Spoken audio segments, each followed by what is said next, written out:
còn dây thành lôi men bỏ anh để lôi bỏ anh kế có đăng thà anh trên nó ná hay đó cái mơ mục rồi bó nâng tầm này nâng bạc khai bỏ anh kế có ai sợ máy khơi thành lôi nâng về hô mà vì nào ok nó mùi chỗ đó mùi tiền dương cả lấy mơ ăn được tiền lôi được cái dột mà sáng sóng dương cả lấy mơ ăn được tiền đó dương cả lấy mơ ăn được tiền financing for the project ăn được tiền để vô từก่อสร้างគម្រោង has been structured through a mixed equity that corporate bonds គឺរៀបចំជាសម្ព័ន្ធដែលតាក់ទងនឹង equity តាក់ទងនឹង debt តាក់ទងនឹង corporate bond បានសេចក្តីថាលុយដែលយកមកធ្វើហ្នឹងមិនមែនលុយលក់មូលបត្រតែម្យ៉ាងទេអញ្ចឹង OCIC ជា equity ដែលជាសហគ្រាសណាដែលនឹងផ្ដល់ឲ្យណាដែលនឹងផ្ដល់ឲ្យនៅ equity តាក់ទងនឹងអន្តទានណាដែលចាប់ផ្ដើមពីចំនួនទឹកប្រាក់$280 លាននៅពេលដែលគេប្រកាសសាងសង់វាចំអន់នឹងដំបូងរហូតមកមិនដឹងប្រហែលទេបើយើងអត់តាមដានបន្ទាប់មកទៀតរដ្ឋាភិបាលកម្ពុជាតែកាន់កម្មសិទ្ធិ 10% នៅក្នុង CAIC ផ្ដល់អន្តទានឲ្យ$120 លានតាមរយៈដំបូងណាបន្ទាប់មកទៀតគេលក់មូលបត្រយ៉ាងម៉េច CAIC បានចេញមូលបត្រណាដែលឆ្នាំ2021 4ឆ្នាំមុនថាចេញមូលបត្រ$300 លានដើម្បីនឹងស្រង់អន្តទានណាតើមូលបត្រនឹងលក់បានលុយប្រមាណលក់បានលុយ$1000 លានទេ I don't know ណាអាហ្នឹងរឿងចាញ់មូលបត្រនេះណាត្រូវបានគេនិយាយថាណាត្រូវបានគេនិយាយថាធនាគារលក់រាយនៅកម្ពុជាទិញមូលបត្រហ្នឹង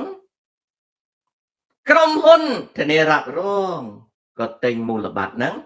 ហើយនឹងក្រុមហ៊ុនហិរញ្ញវត្ថុដទៃណាទិញមូលបត្រហ្នឹងអញ្ចឹងអ្នកណាដែលទិញមូលបត្រហ្នឹងមានដូចតទៅធនាគារដូចជា FTB ហត្ថា Bank និង Prince Bank AMK Microfinance ចឹងមានពាក្យមួយម៉ាត់ថា Prince Bank ចាំណាបន្ទាប់មកទៀត Taiwan Bank Cathay United Bank First Commercial Bank Mega International Commercial Bank Taiwan Cooperative Bank Union Commercial Bank ជាដើមប៉ុន្តែចាំណាមានបែងមួយនៅក្នុងស្រុកឈ្មោះ Prince Bank បន្ទាប់មកទៀតអន្តរជាតិគេឃើញកម្ចីពីចិន China Development Bank ដែលជាសេរីប្រកែកថាអត់ពិតទេកម្ពុជាអត់មានខ្ចីលុយអ្នកណាពីចិនយកមកសាងសង់ទេជាសេរីនិយាយណាហ៊ុនម៉ាណែតនិយាយថាអត់មានខ្ចីអ្នកណាទេលុយកម្ពុជា China Development Bank CDB loan ណាដែលបំរុងនឹងខ្ចី$1,100 លានយកមកតើខ្ចីទេឬក៏អត់ខ្ចីអាហ្នឹងតាមដានទៀតទោះបីជាយ៉ាងណាក៏ដោយណាក៏ក្រោយមក China Development Bank ដកខ្លួនចេញពីកិច្ចព្រមព្រៀងនេះមានន័យថាចិនអត់ឲ្យលុយទេអត់ឲ្យលុយខ្ចីទេនឹងរបាយការណ៍ដល់ពេលអត់ឲ្យលុយ CAIC យកចិត្តទុកដាក់នឹងលក់មូលបត្រណាដើម្បីប្រមូលលុយមានន័យថាទៅលក់មូលបត្រដើម្បីប្រមូលលុយ Complete Prince Bank Complete ដែលជាផ្នែកមួយនៃ Prince Group đại miền mê tầm nắng chua chọn sự cứ chắn xí đại giả hạ rọt Americ nhưng chặt cái phục ông lễ cầm bông tay đặtនៅក្នុងបញ្ជីខ្មៅអូខេអញ្ចឹងជាការពិតហើយដែលធនាគារអភិវឌ្ឍចិនដកខ្លួនចេញអត់ចេញលុយទេហើយណានៅពេលនោះខាងពឹងខៀវខ្សែ CAIC ក៏រកស៊ីលក់មូលបត្រហើយនឹងធ្វើស្អីផ្សេងទៀត